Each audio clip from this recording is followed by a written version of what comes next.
আসসালামু আলাইকুম বন্ধুরা, সবাই কেমন আছেন? আশা করি ভালোই আছেন। আর আমি এদের নিয়ে কিছু কথা বলতে চাই, ঠিক আছে? একটু আপনারা মনোযোগ দিয়ে শুনে যাবেন কথাগুলো।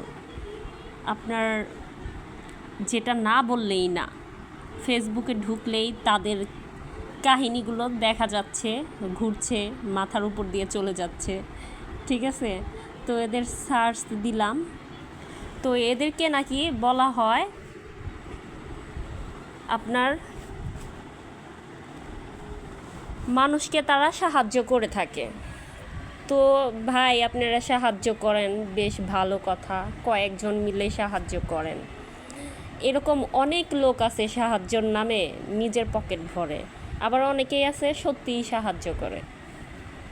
আমার কথা, আপনার কারো বাপদাদার টাকা দিয়ে কাউকে সাহায্য করেন না।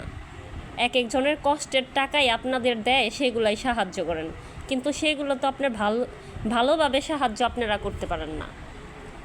কিসের জন্য বলবো?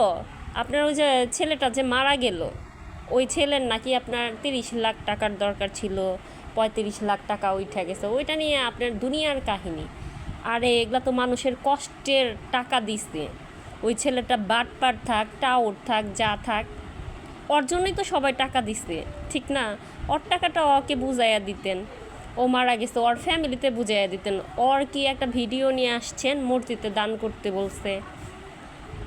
অনেক কষ্ট দিয়েছেন মানুষের, ঠিক আছে?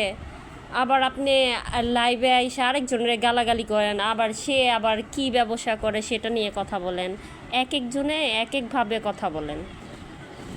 তো অ্যাকচুয়ালি আপনার কিছু মানুষ আছে টাকার জন্য অপারেশন করতে পারে না, বা আপনার অনেক সমস্যা থাকে। তো কেউ আবার আপনার সেগুলারে হাসতামশা ভাবে নেয়, আবার কেউ আবার ভাবে যে দান দক্ষিণার টাকা উঠাইয়া নিজে চলবো, ফ্যামিলি, কিছু ফ্যামিলি এসব মনে করে। তো আসলে এগুলা কিন্তু সব আল্লাহই দেখতেছে, কে কীভাবে টাকা উঠাইতেছে, কারে কিভাবে সাহায্য করতেছে, সেটার আপনার আল্লাহই ভালো বুঝবে কাকে কোন শাস্তি দিবে। আর এটা তো মানুষ মিথ্যা কথা বইলা টাকা উঠাবে না যে আমি অসুস্থ, এই কথা বইলা অন্তপক্ষে আমার জানা মতে কেউ টাকা উঠাবে না, কারণ জানে যে উপরে আল্লাহ আছে। তো আসলে এই ছেলেটা যে মারা গেছে, এত টাকা উঠছে, এই টাকার অধিকার আপনাদের রাখতে কে দিচ্ছে? এগুলা তো সাধারণ জনগণেরই টাকা। যার ফ্যামিলির জন্য দিছে তাকে দেন, সে মারা গেছে, তার ফ্যামিলি চলুক। আপনাদের মসজিদে তো দান করার জন্য এই টাকা দেয় নাই। গোটা পৃথিবীর মানুষ টাকা দিছে, অনেক কষ্টের টাকা দিছে। আপনাদের তো এর অধিকার নাই যে তার ফ্যামিলি বাদ দিয়ে আপনি মসজিদে দান করবেন বা অন্য সব জায়গায় দান করবেন। আবার আইসা একজনের কুকুর বললে আরেকজনের মায়ের ছুটো করে, আরেকজন মনে করেন আইসা নিয়ে, মানে এইখানে আপনার আমে দুধ যাবে মিলে, আটি থাকবে গড়াগড়ি খেয়ে, ঠিক আছে? আজকে যারা আইসা তমুকরে খারাপ বলতেছে, 2 দিন পরে দেখবেন এগুলো সব ভুলে গেছে। কারণ মানুষ আজকে কি হয়, 2 দিন পরেই সব ভুলে যায়। আর এগুলা বাদ দেন।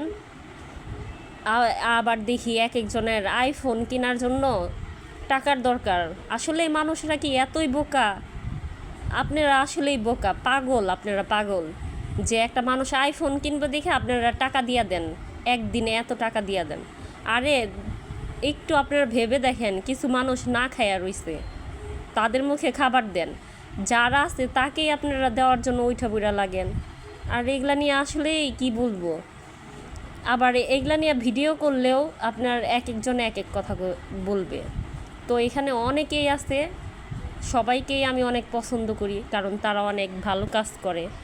বাট এখন লাস্টে যায় দেখি কেউই ভালো না। আপনার অনেকগুলো নাম আছে, বলতাছি না, থাকগা। আপনারা যে কি শুরু করছেন, আর বাংলাদেশটারে যে কি পাইছেন, মগের মূল্য পায় নিছেন। একটু ভিডিও কন্টেন্ট কইরা দেশে পাগল ছাগল ভইরা গেছে, তারা এসে আপনাকে মনে করেন আরও রাজার হালে বসাইয়া দিতেছে। তো সবাই ভালো হন, ভালো হইতে পয়সা লাগে না। সাধারণ মানুষরে আর চুনা মাইরেন না। সবাই ভালো থাকবেন, সবাই সবার জন্য দোয়া করবেন, আর ভুল ত্রুটি হলে মাফ করবেন। আসসালামু আলাইকুম, আল্লাহ হাফেজ।